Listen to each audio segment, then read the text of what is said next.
69. Clara wanita simpanan. Bram sudah sampai di kasir terlebih dahulu.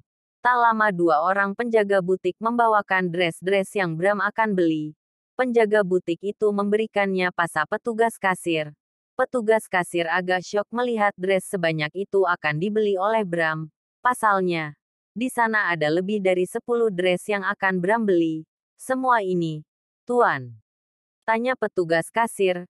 Ya, ucap Bram. Petugas kasir itu mulai menghitung total belanjaan Bram. Sementara itu Bram mengambil sebuah kartu kredit no limit dari dompet kecil. Khusus menyimpan semua kartu-kartu untuk melakukan transaksi. Selesai membayarnya, Bram meminta kedua penjaga butik tadi membantu membawakan belanjaannya ke mobil. Setelah itu Bram melajukan mobilnya menuju apartemen Clara. Sesampainya di apartemen, Bram melangkahkan kakinya perlahan. Harap-harap cemas dia rasakan saat ini. Sudah beberapa hari Bram tak menemui Clara semenjak terjadinya salah paham waktu itu. Bram melihat ke ruang tamu. Tak ada siapapun di sana. Ruangan itu begitu sepi. Memang kini hanyalah Clara yang tinggal di sana. Bram pergi ke dapur. Di sana juga dia tak menemukan Clara. Bram pergi ke kamar. Dia melihat setiap sudut ruangan kamar. Dan lagi-lagi tak ada siapapun di sana. Tak ada Clara di sana. Bram menghela napas. Kemana istrinya itu pergi? Pikirnya. Bram menyimpan bunga dan semua belanjaannya di atas tempat tidur. Setelah itu dia pergi menuju kamar mandi. Seharian berada di luar tubuhnya merasa tak nyaman. Bram memasuki kamar mandi. Dia menutup pintu kamar mandi dan masuk ke ruang shower. Dia mengatur air hangat dan bergegas membuka pakaiannya. Bram berdiri di bawah guyuran shower dan mulai membersihkan tubuhnya. Selesai membersihkan tubuhnya, Bram kembali ke kamar dengan hanya memakai handuk yang melilit di pinggangnya. Lagi-lagi di kamar dia tak melihat keberadaan Clara. Bram berniat mencari Clara di ruang kerjanya. Dia mulai membuka pintu kamar dan akan keluar dari kamar. Astaga! Bram dan Clara terkejut ketika mereka saling bertemu begitu pintu kamar terbuka. Kamu, Bram dan Clara saling tatap. Bram melihat penampilan Clara begitupun dengan Clara yang melihat tubuh Bram yang masih basah di mana di sana tersisa tetesan air ketika mandi tadi. Kamu di sini, ucap Clara. Bram menghela napas. Dia memperhatikan Clara. Kenapa? Tanya Clara bingung dan sontak melihat penampilannya sendiri. Dari mana? Tanya Bram curiga. Clara memakai dress putih selutut. Dan kakinya memakai sepatu berhak 3 cm. Aku keluar sebentar, ucap Clara. Bram menyipitkan matanya. Clara menghela napas. Dia dapat merasakan aroma sabun dari tubuh Bram. Bram mengerutkan dahinya ketika Clara mendekatinya dan mengendus dada bidang Bram. Kamu kenapa? Tanya Bram. Aku rindu aroma tubuhmu, ucap Clara. Bram membulatkan matanya.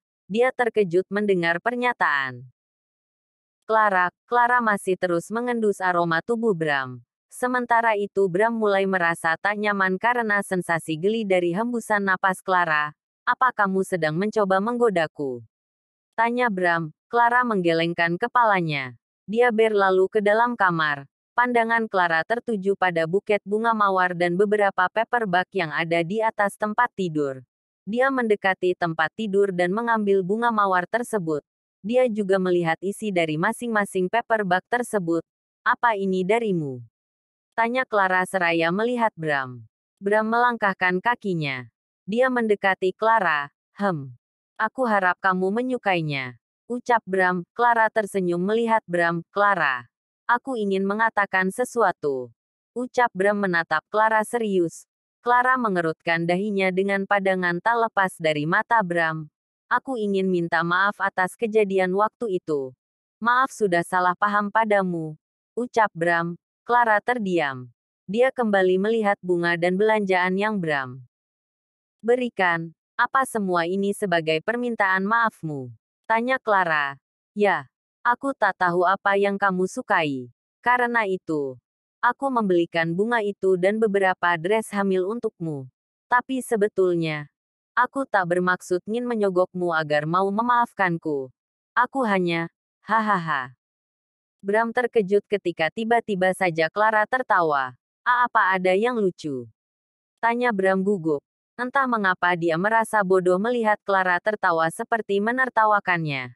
Clara masih terus tertawa dan dia mengempaskan dirinya di tempat tidur. Hei, astaga, pelan-pelan. Bisa tidak berhati-hati. Ada bayi di perutmu. Ucap Bram cemas. Clara terkekeh. Dia memegang perutnya seraya mengernyit. Bram yang melihat itu sontak mencari air minum. Sayangnya tak ada air minum di dalam kamar.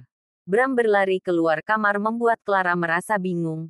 Tak lama Bram kembali ke kamar dengan membawa segelas air minum. Kamu ini. Sudah kukatakan hati-hati. Minumlah.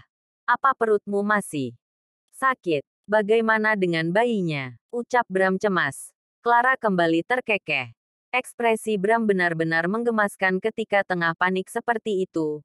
Bram, aku baru tahu ternyata kamu pria yang manis. Ucap Clara seraya masih terkekeh. Bram mengerutkan dahinya. Dia merasa bingung melihat Clara. Bram, apa kamu sungguh mencemaskan kemarahanku? Tanya Clara. Ya, tentu saja, memangnya. Kamu tak marah? Tanya Bram. Clara tersenyum. Dia menggelengkan kepalanya. Benarkah? Lalu, kenapa kamu tak ingin menerima bunga pemberianku? Tanya Bram. Clara mengerutkan dahinya. Dia kembali memegang bunga yang Bram bawakan. Aku menerimanya. Ucap Clara. Bukan ini, sebelumnya. Kamu membuang bunga pemberianku. Ucap Bram. Clara terdiam sesaat.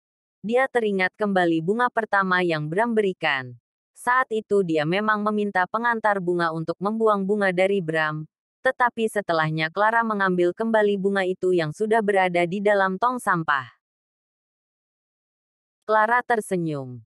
Sepertinya pengantar bunga itu memberitahu Bram perihal ucapannya yang menyuruh pengantar bunga itu membuang bunganya. Clara menuntun Bram ke balkon kamar.